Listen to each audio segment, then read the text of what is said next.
Welcome to Moments with Marianne. This is your host, Marianne Pastana, and we're here today with special guest, Parvati Markus, who's here to share her new book, Whisper in the Heart. So welcome to the show, Parvati. Thank you. It's delightful to be here. What an honor it is to have you here and to talk about your new book. What inspired you to write this one? Well, it's really, in a lot of ways, a follow-up to my first book, which is Love Everyone. In Love Everyone, I interviewed about 75 of the Westerners who had gone to India back in the early 1970s and met Neem Karoli Baba. And this is, that book is their story. But then Neem Karoli Baba left his body in September of 1973. And since then, I started getting stories from people telling me, well, I've had a dream about him that felt very real, or I saw him in my meditation, or I felt him walking next to me. And so I started to collect stories of Maharajji, of people meeting him after he had left his body. And so Whisper in the Heart is a collection of over 150 stories from different people of how they have met Maharajji since he left his body. I would love for you to share what a guru is, because I think a lot of times people get this a little misconstrued. Yes, a lot of times, because they think it's like, my golf guru or my, in India, there are two different ways of looking at the word guru. First of all, guru itself is a Sanskrit word, and it literally means coming out of darkness. It's the being who can take you out of the darkness and into the light. So guru literally means the remover of darkness. Then you have something that's called an upaguru, which is somebody who's your teacher. That can be your golf guru. It can be your yoga teacher. It can be your, anybody who furthers you a step along the path. And then there's the Sat guru. Sat means truth. And so that is the guru who can remove the darkness of your ignorance and lead you into the truth of your being. And that is a very rare being. And that's what we found when we met Neem Karoli Baba. So how does your path lead to Maharajji? Where did that start? Well, it started for me with meeting Ram Dass in 1969. For those of your listeners who may not know who Ram Dass was, he and Timothy Leary, back when he was Richard Alpert, he and Timothy Leary had been psychology, professors at Harvard, and were both thrown out because of the experiments that they were doing, which were actual scientific experiments at that time with LSD. We're talking, in the early 1960s there. And I wound up meeting Ram Dass in 1969, in the summer of 1969.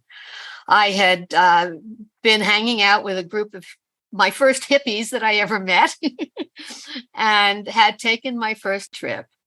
And in that trip, I had experienced this space of oneness. And when I came down from that, somebody handed me the Tibetan Book of the Dead. And as I read it, it was like, wow, these people knew about these states long before we ever heard about them. This is sort of what had happened to me. So I got very interested. And 3 weeks later, I was at a party and I met a guy who said, hey, want to go meet a saint? And I said, hey, 3 weeks before I would have said, forget it, they don't exist. I was open to seeing what this was about. So I said, sure. And we went and drove up to Ram Dass's father's farm. And Ram Dass was outside wearing his white robe and, doing his mala, bare feet, beard. And I looked at him and all I could see was light. And there was just light streaming from him. And I was straight. I mean, I hadn't smoked anything. I hadn't dropped anything. And I moved in the next day. And a couple of days after that became Ram Dass's secretary. And after that, I helped him. The first book I ever worked on, as a matter of fact, was Be Here Now. He used to send me his handwritten copies for the his story part of the book. And I would type them up and gently edit it and send it back to him. So I've always said my first book I ever worked on was Be Here Now. And because of meeting Ram Dass, those of us who spent that summer in New Hampshire with him in 1969 all wanted to go to India to meet the being that had done this for Ram Dass, that had made him just glow with light. Whatever he had gotten, we wanted to get it from where he had gotten it. And so 2 years later, I was in India. That's just absolutely remarkable. And working with Ram Dass during that time, that must have been just such an experience. Oh, it was so wonderful. It was during the time when we really felt love was going to conquer all. Everything was going to be all right. The world was going to turn better because there was this consciousness coming in, and love was the basis of it all. And we were so excited, and we were so young and hopeful. It sounds like an extraordinary time, just to be there. And so when you went to India, I mean, what was it like? I mean, you hadn't really been in this movement that long, had you? Well, a couple of years at that point. And during those couple of years was a time when a lot of the quote gurus from India were coming over to the West, like Swami Muktananda. And, there was sort of a constant flow that was happening at that time. And I was living in New York. And so I would meet and spend time with these beings who came over. And it was interesting because I always thought there was something wrong with me. I mean, I spent time with Swami Muktananda. When I first went to India, I spent time with Satya Sai Baba. And I kept thinking, well, my heart must be really closed. I just don't feel like I can bow to them or touch their feet or, feel any sort of connection with them. And then as soon as I met Maharajji, it all happened of itself. There was nothing wrong with my heart. I just hadn't found my connection. Do you think a lot of people go through that? Oh, absolutely. Absolutely. They think something's wrong with them when in fact they just haven't found where their piece of the puzzle fits. I love that. I love that. Because isn't that the truth? We have to come in alignment with certain people that are on our path to go to certain places. Right. I mean, I think you'll find, like in the stories in Whisper in the Heart, and just in talking to anybody who has had that experience, where suddenly you feel like I'm home. I'm in that place where I feel totally safe. I feel loved. I feel secure. And the feeling of I'm home for the first time in my life. I feel like I'm home. And I experienced that in the foothills of the Himalayas in India. Oh, what a remarkable journey that must have been. When did you first meet Maharajji? I first met him in September of 1971. I had come to India, I believe it was in March, and I had gone to South India first because that's where my flight landed me, was in Bombay. Because I had been spending time with this teacher in New York named Hilda Charlton, who liked Satya Sai Baba. I went to see him first because it was a time of year when Maharajji was traveling and I didn't know where to find him. So that's what I did. I spent 3.5 months in South India and then finally made it up north, where I spent 6 weeks in a hotel with hepatitis. And after that, Maharajji was in town and the rest of my time in India was spent with him. Well, it is a journey. Here you are, a woman traveling out of country. I mean, was any of that scary for you? Well, I wound up, even though I had planned to just get on a plane by myself, it turned out that 2 other people I knew from a meditation group in New York were going on the same flight. So we wound up traveling together. And I don't think I ever actually traveled by myself in India. There was this sort of flow of Westerners that were there. And there was always somebody to travel with. And then once I got to Maharajji, I was just so totally taken care of. I mean, his Indian devotees took us in as if we were a family. And it was an extraordinary experience to be suddenly part of this family and community of very pure devotional beings. It was wonderful. What did it feel like being in Maharajji's presence? Uh-huh. That's a hard one. I mean, so few of us have ever had the experience of being in the presence of unconditional love. I mean, no matter how much our parents may have loved us, or our partners may have loved us, or our kids love us, whatever, there's always some sort of conditionality around that. And with Maharajji, he was just pure love. And even though you knew, and he let you know that he knew everything about you, and I mean everything about you, and he still absolutely loved you. So as Dr. Larry Brilliant, who you may have heard of, he's an epidemiologist that's been around a lot during these COVID years. He was also with Maharajji. And the way he put it was that when, I'm in front of Maharajji and I feel his love for him, I mean, he's supposed to do that. He's a saint. That's his job. Okay. The real miracle is that when I'm sitting in front of Maharajji, I love everyone. So you're really sitting in a space of love. And that's very hard to describe. I can understand that. We have interviewed Dr. Larry Brilliant before in his book, Sometimes Brilliant, which is phenomenal.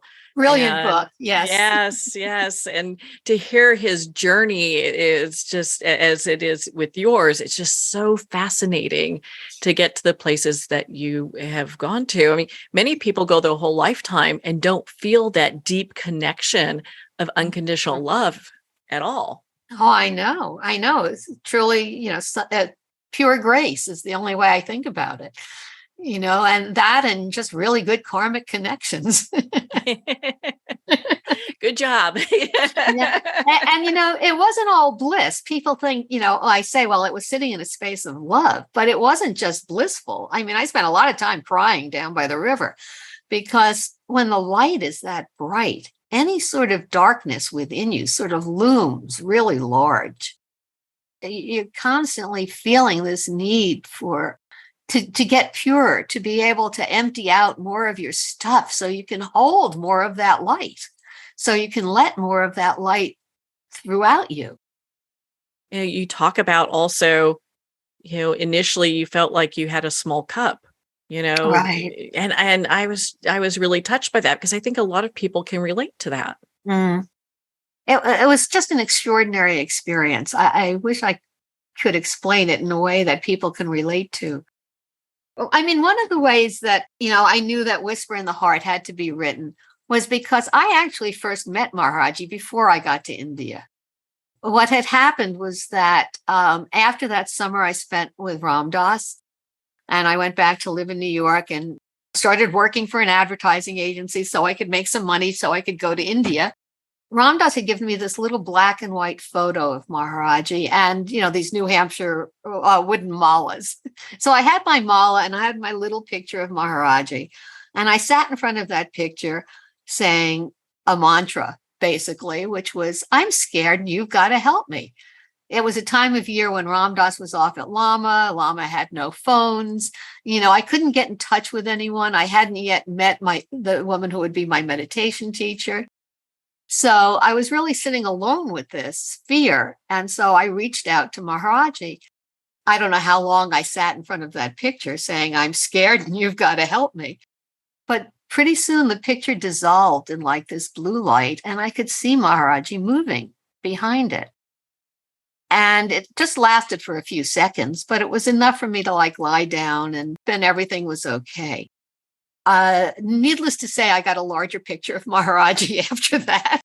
And I basically lived my life in front of that photo, and I would have conversations with it. I mean, I didn't tell people I was talking to a picture. Back then, it was not something you said out loud.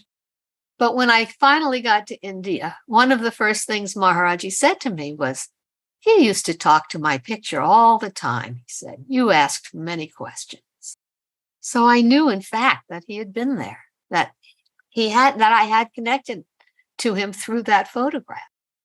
And that's how I knew that all these people's stories of meeting him after he left his body were absolutely real.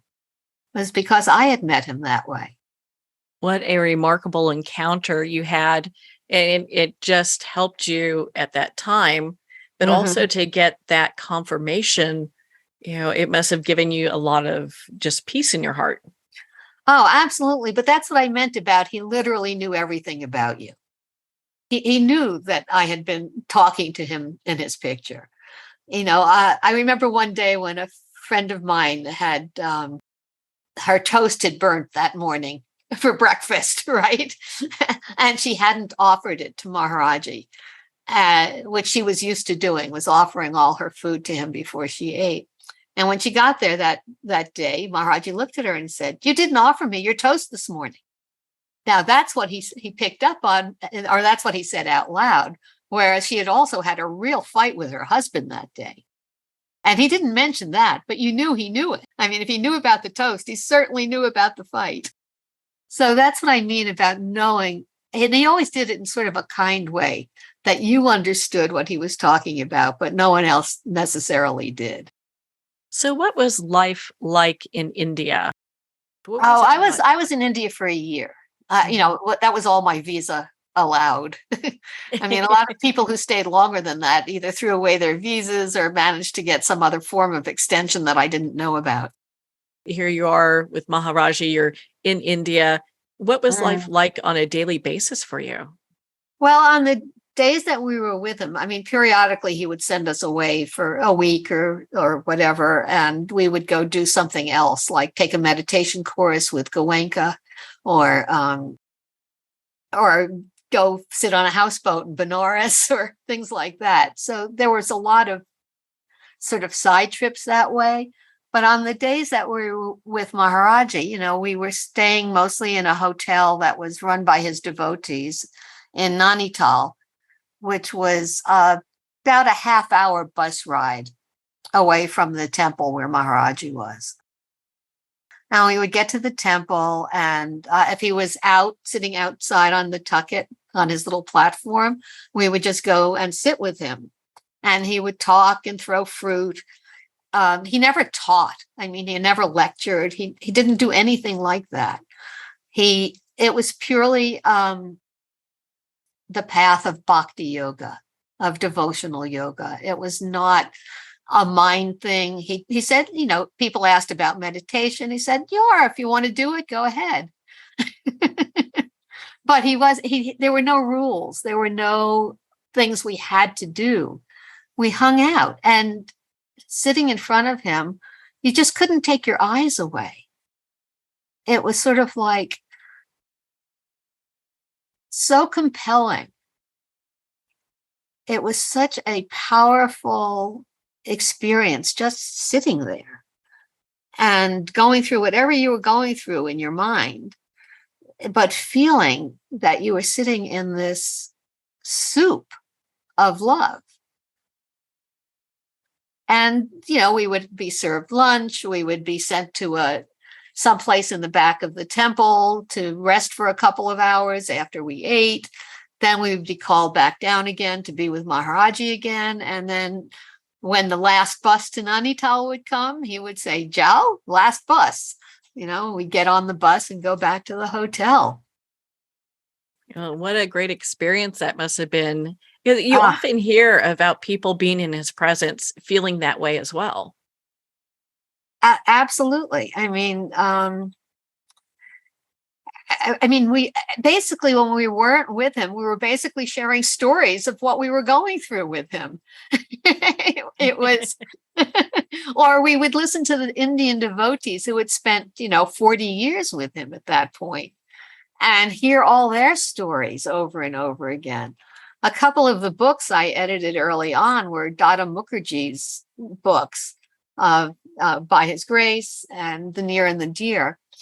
And Dada Mukherjee was a professor of economics at Allahabad University who had spent 40 years with Maharajji, as a very, very close person. And he had so many stories, and we would just love to listen to them when he was around. And the same with other of the old devotees. And that's what we did. We just lived in this soup of telling stories, hearing stories, doing little pujas, little ceremonies, learning how to sing this arti, the song of praise to the guru. And that's what we did.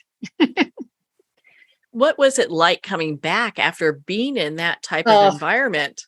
oh, that was so hard. Coming back to the West was so difficult. I remember I actually left at the same time as Ram Dass.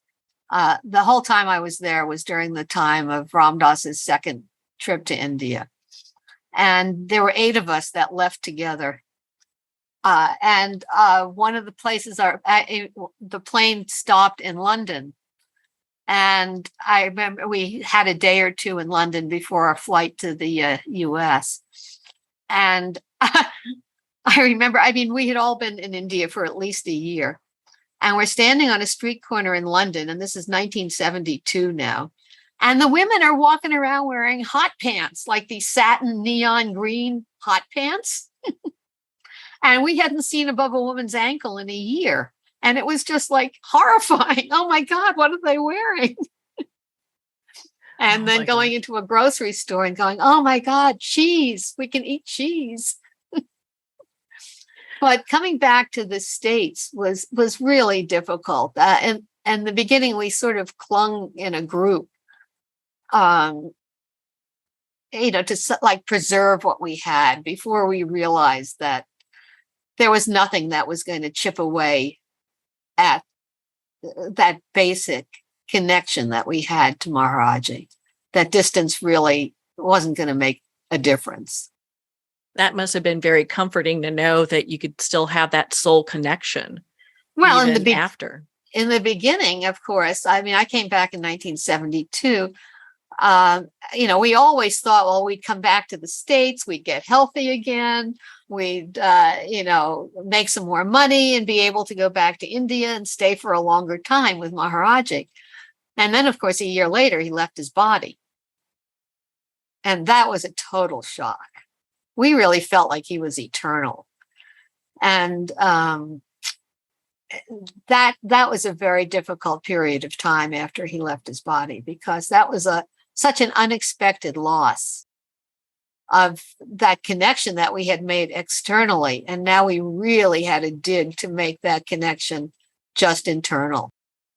Oh, wow. That must have been just really difficult, being able to make that connection and then also go through that grief.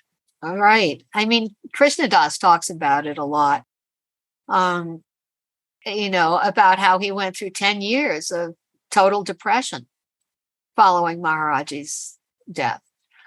For him, it was especially centered around the fact that Maharajji had asked him to come back, and he was busy with his, first girlfriend since he had returned, and he didn't come back right away. And then Maharajji left. And so he was plagued by guilt. We all went through different ways of grieving, different ways of trying to find a way to get back into that space that we had experienced with him. So that's when all the things that we hadn't done in India, like, the strict, the adherence to a meditation practice, or to a chanting practice, or to doing the things that we needed to do to cleanse the mirror of the heart and allow more of his light in. After Maharajji's passing, when he left his body, was there a sense to more kind of rally around Ram Dass to really kind of understand a greater sense of the teachings? Oh, well, you've got to understand, Ram Dass was going through it as well. Ram Dass had become less our teacher, which he had been when we first met him, to being a guru by, somebody, that we were connected to as, brothers and sisters of the same spiritual family. And it was a while before Ram Dass really stepped into becoming who he was, and especially after he had the stroke, which is sort of what turned him so inward. He had no choice at that point. that he really became that loving awareness that he was in the last number of years of his life. But yes, we did gather around him. Yes, we did, do a lot in different projects with him at different times, different people. I mean, he had so many interests from, the Social Venture Network to founding Seva to, working with all the various Buddhist teachers that were setting up different centers.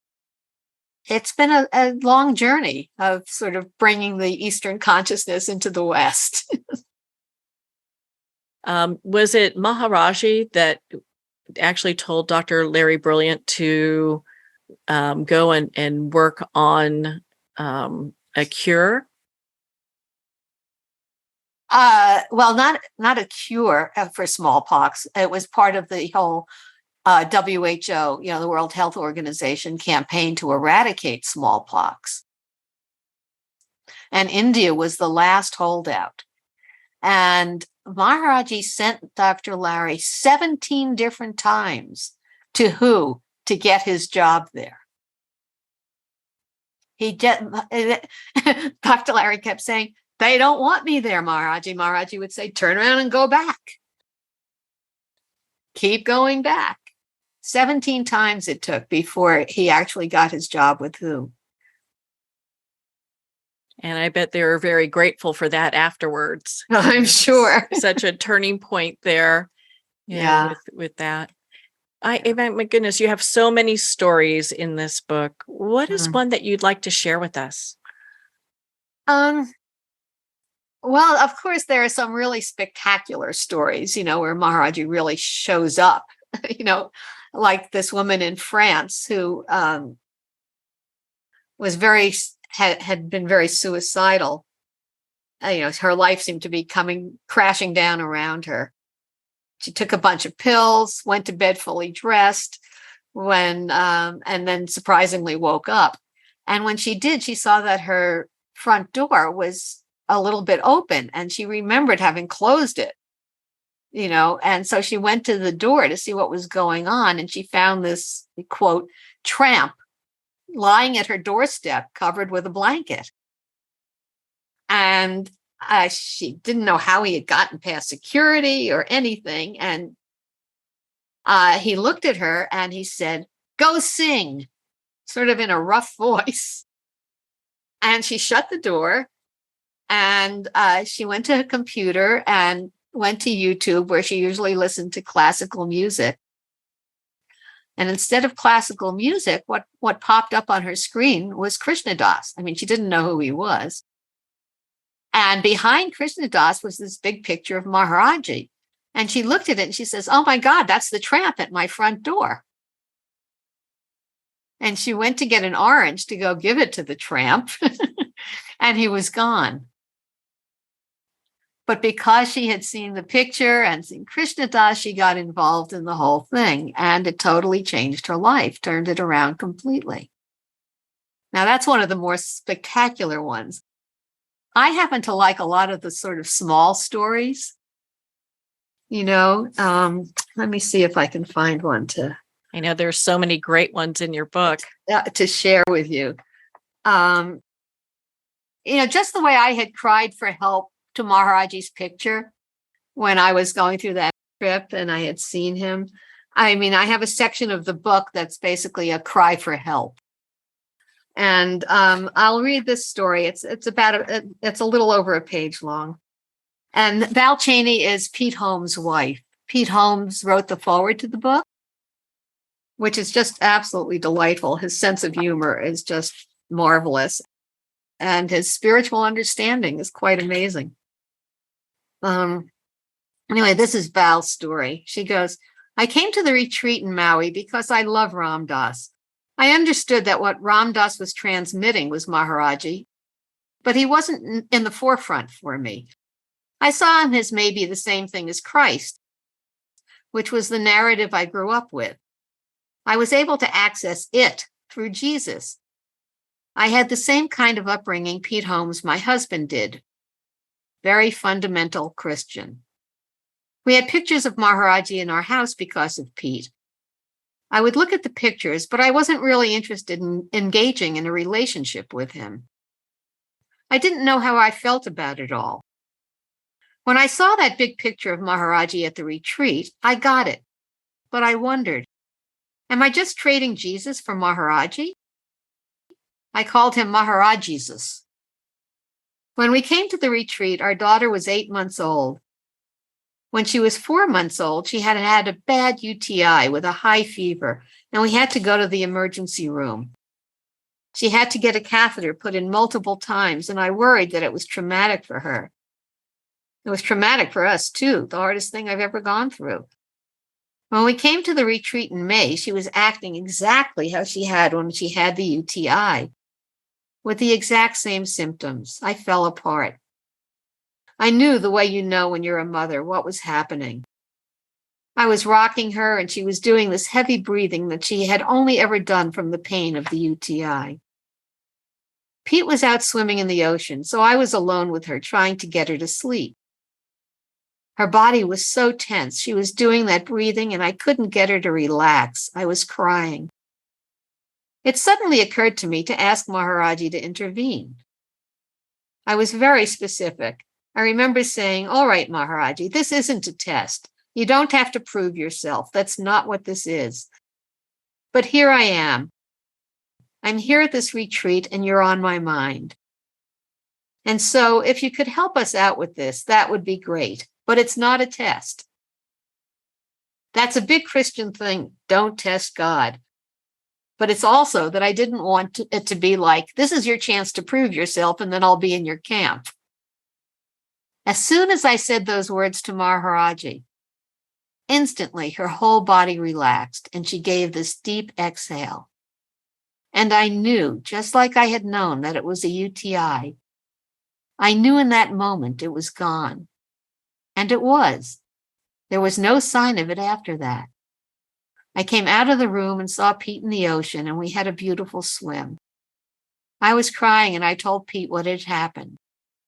It felt like we were swimming in love. Oh my goodness, what a remarkable story. That Yeah, is just amazing. To hear that and that deep connection. I know. It's just these are the things I just love. Well, and I know a book can only hold so many stories, Mhm. and I'm sure there's probably 3 or 4 books that could be in the mix from all the stories that you've heard at the very least. Oh, at least. I mean, unfortunately, we had to cut out probably a third of the stories I had simply because, there was only a certain amount of word count that the publisher wanted. But I think what we're doing now is we're going to be setting up a Whisper in the Heart Facebook group. So it's not done yet, but it's going to be happening where people can come and post their stories of Maharajji. Oh, I love that. What a great place for people Yeah. to come together in community. And community and sharing their stories. And this is so much of what we did in India. Like I said, all we did was told our stories and listened to stories because stories are what convey the heart of a situation. Stories are what bring you into something you can relate to. You can relate to somebody else's life, and to what they've experienced. And you can feel it through their experience. And that's the joy of storytelling. Passing that information along, especially something as enlightening and empowering as these stories, Right. Now, do you have a story that includes both Maharajji and Ram Dass? Oh, yeah. There's a whole section on just Ram Dass in the book. And of course, the retreats. A lot of the stories about the retreats, especially the ones that happened in Maui, which are still going on, by the way, again. They sell out within like 4 minutes of being posted. So it's good to know that that's still continuing. Absolutely. I'm going to read just part of Mike Kroll's story, okay? Mike Kroll is a person that helps organize all the retreats.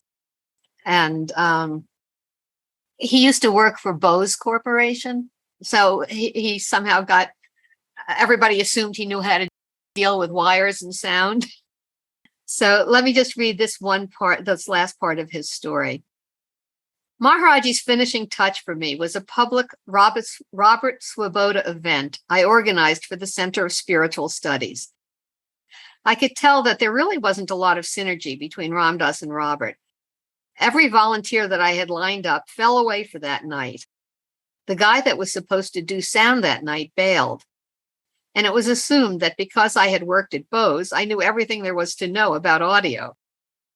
At Bose, I had been in their consumer home entertainment division, not the pro division.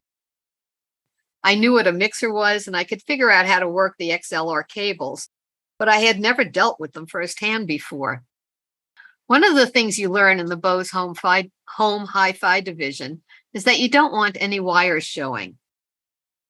I set up the stage, patching together runs for the microphones and runs for the speakers. I got it all set up and ran the cables underneath the carpet on the stage so no one would see them. When Robert and Ram Dass arrived, Ram Dass decided he wanted to sit in a different spot than the one I had set up, which required adjusting the microphone and the mic stand. There was not much room to move the cable, so I yanked and yanked. If this didn't work, I'd have to get them off the stage and lift the carpet, pull out the cables, put the carpet back down, and we had maybe 100 people sitting in the audience already. Finally, on one yank, I suddenly had all this room. Well, either I had extra length I didn't think I had, or the cable had come undone. I went back to the soundboard. They started talking, and nobody could hear anything.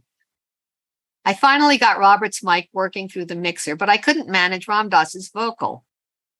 I was starting to sweat. Then out of the blue, Ram Dass's mic came on. Okay, now I had full control through the mixer for both their vocals. The night went on, everything was good as far as functionality. After everybody left, I was breaking everything down. I lifted the rug, and sure enough, the cables were undone on Ram Dass's microphone.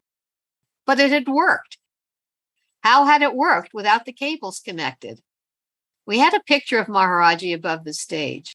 I looked up, and the picture was smiling at me. I started crying. There's no way that it should have worked at all, not a chance, yet it had. And that was it for me because it defied everything I knew.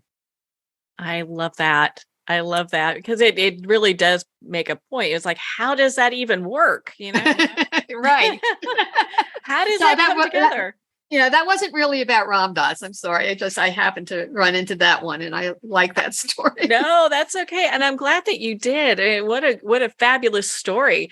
One of the stories I had read in your book that I thought was just really empowering was Lonnie Travis. And it, talks about Lonnie's journey going through, recovering from, addiction. Mm-hmm. And how that connection with Ram Dass changed everything. Absolutely. Absolutely. And right now I'm working on a book of stories about Ram Dass. So there'd be a lot more Ram Dass stories coming. I had to pay a little homage to him too while we're here, right? Absolutely. Absolutely. I mean, without him, I've always said I owe him a debt that can never be repaid for having, brought me to Maharajji. Wow. What a touching connection you had. You probably have a lot of stories that didn't even make it in the book that you had personally. Oh, absolutely. Maharajji. Yeah. Any you care to share? Well, there's one that I mentioned in the book at one of the intros to one of the sections of the book, but I'll tell it again just because I love it, which is that I had been smoking beedies. I don't know if you know what those are. They're these little foul cigarettes that it's a betel leaf wrapped around some very low grade tobacco. And they're very cheap, and they're they're ubiquitous throughout India. And I had been smoking them as a way to sort of hang out with the guy that I married, or that Maharajji married me to, which is another whole story. And I really wanted to quit. I mean, they were really awful, but I was sort of stuck with this social idea of smoking these bidis.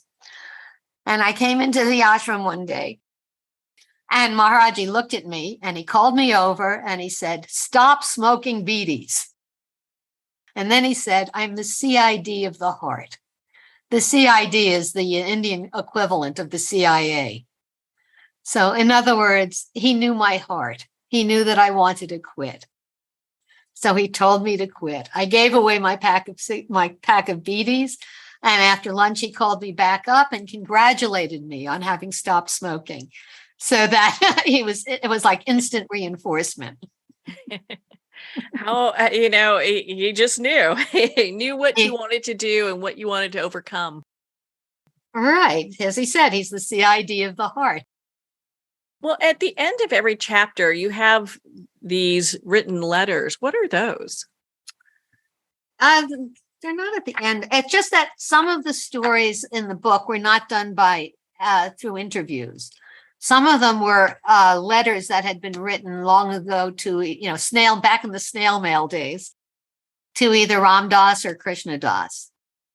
So we included a number of those in the book. So it spans the time from, 1973 when Maharajji left his body to the present day. From snail mail to Zoom. What an incredible library you have to bring all that together and to still have stories to spare. Oh, yes. The stories are endless. And it was a question of picking out the ones that had the most bhav. The most bhav is the feeling. It's the feeling of that connection, rather than, an intellectual understanding or a physical one. I mean, it's the emotional connection. And that was really what I was looking for in the stories that I picked, was, can I connect emotionally to what this person has experienced with Maharajji? What did you learn overall? Like, what are some of the, I know this would be really difficult to choose, but if you had to leave our listeners with some insight from Maharajji, what would that be? Well, his teaching came down to a very simple thing, which was love everyone, feed everyone, remember God, and tell the truth. And feed everyone was his way of saying, be of service. Because that's very much the path that he proposed for us, I guess you could say, which was simply that to try to connect to everyone through soul to soul, through the love, not through, the whatever darknesses their personality might manifest. And to be of service, to help others. It's like the Bodhisattva vow, and remember God, love everyone, serve everyone, remember God. And then probably the hardest of them all is the tapasya of tell the truth. Why do you think tell the truth was one that he selected as something to be learned? Because when you really start to go into what that means, I mean, it really means tell the truth of your being. Who are you really? Who are you? What is the truth? It's a very deep dive into what is truth? What is Sat? That is the Sat Guru we were talking about before. Sat is truth. How do you uncover the truth of your being? How do you, remove the darkness that prevents you from seeing who you really are? It's a many lifelong journey. I know your book covers many different ways that people have connected to Maharajji. You even talk about dreams, Oh, which yes. I think that's just so empowering. What are some of the dreams or a dream that you'd like to share with us? Well, first of all, I mean, people have to understand that when we're talking about dreams of Maharaji, they're not necessarily um, just dreams, just runoff, of your mind. These are actual experiences. These are like the dreams that you feel are more real than your waking life. So let me take a look at what the dream stories we have here are. You've got some good ones. I'm sure I do. I'm just trying to think which one is not super long. Like this quote that I put at the beginning of the dream section by Kahil Gibran: "Trust in dreams, for in them is hidden the gate to eternity." So much wisdom in that. Right. Oh, here's a good one. This is Don St. Clair. "I'm a latter-day Neem Karoli Baba devotee and kirtan guitarwala. Like many, I was introduced to Maharajji by Be Here Now when I was a 21-year-old yogi in 1981. I had a few magical connections to the lineage in Hanuman, but in 1984 in Boulder, Colorado, something truly miraculous happened. I was in between houses, sleeping in the upstairs storeroom of a crystal shop. Downstairs, directly below the room I was in and pointing up at me, was a store display of two giant 3-foot-tall crystals. Each of the 2 nights I was there, I had a powerful dream. In the first, I dreamt of a woman, obviously Indian, who came up to me, hands upraised like a hieroglyph. She simply said to me, 'I serve Vayu.' I had no idea what that meant or who Vayu was. The next night, I had the most profound dream in which I met my guru. The entire dream was just 1 moment long and consisted of a glimpse of an older gray-haired man, obviously a guru, whose image I did not remember at all. And in the flash of a moment, he transformed into a young Indian boy with the most beautiful, loving eyes. I also heard one spoken word, something like Dari. A week later, I went Sufi dancing in Boulder and bumped into my now dear friend, Benji Wertheimer, the big-hearted kirtan musician. I told Benji about my dreams, and he said, well, Vayu was the ancient Vedic wind god who was the father of Hanuman, and some say Neem Karoli Baba was an incarnation of Hanuman. And Neem Karoli Baba had an elder devotee by the name of Tiwari. With that, the room spun around me. I may have collapsed to the floor. In the center of the swirl of my tunnel vision, I saw Maharajji's face looking right at me with unmistakable look of, aha, acha, got ya. It was his undeniable darshan. He revealed his eternal presence, unfettered by mere life and death. It ripped crystal tears from my soul. I recently watched Krishna Das's movie, One Track Heart, in which he talks about Mr. Tiwari in America, and that Tiwari had visited that very same crystal shop the year before I was there. We are woven into Maharajji's miraculous blanket of love. That is just so beautiful. Thank you for reading that. We'll leave this for our listeners. I mean, your last chapter, Many Roads Home, I mean, that really touched my heart. There was so many there, and I don't want to get into that too much because I'll start crying. So, I still cry when I read some of the stories. I can understand. Well, especially with having just profound, deep connections, with some these are some just amazing spiritual teachers. I mean, what an experience that has been. I know. And there are some stories in here from people that people will recognize. And so that's interesting for them, like Duncan Trussell and, other people that are well known in the in the stratosphere out there, Mirabai Starr. To hear some of these people's stories is just wonderful. Trevor Hall, he's another one. You have a ton of stories in here, and it's just such a profound read. I think people can pick up this book and just open it any place and just start there, right? All right, that's the idea. It's not necessarily a book you're going to read from, front to back. You're going to pick it up, open it up, read a story, connect to it, and go on with your day.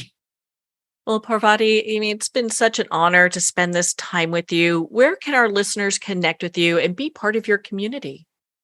Well, as I said, we are planning on putting up that Facebook group called Whisper in the Heart so that they can come and share their stories and connect with me. I don't know. Send me a message on Facebook or Instagram or something. Thank you so much for taking the time to be on the show with us here today. All right. Well, it was a pleasure. Thank you for having me.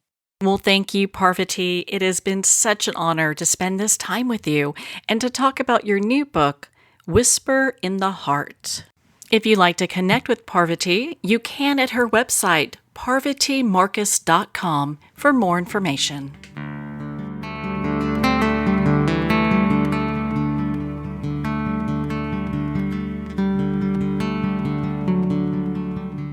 I'd like to thank Jason Eastwood at Guitarfulness for sharing his inspiring music and talent with us. His music is known worldwide for cultivating atmospheres of harmony, inner peace, and clarity. Visit Jason's website at guitarfulness.com. Join his newsletter, be part of his community, and download his music.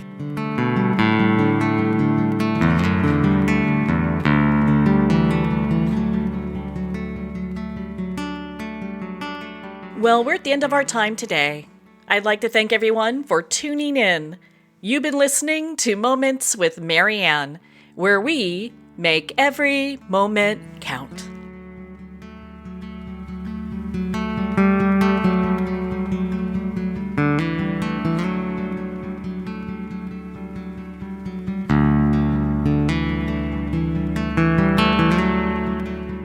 In a single moment, your life can change. Moments with Marianne is a transformative hour that covers an endless array of topics with the best of the best. Her guests are leaders in their fields, ranging from inspirational authors, top industry leaders, and business and spiritual entrepreneurs. Each guest is gifted and a true visionary, a recognized leader in her own work, and while teaching others to develop, refocus, and grow, Marianne will bring the best guest and sometimes a special surprise. Don't miss this. You never know just which moment will change your life forever.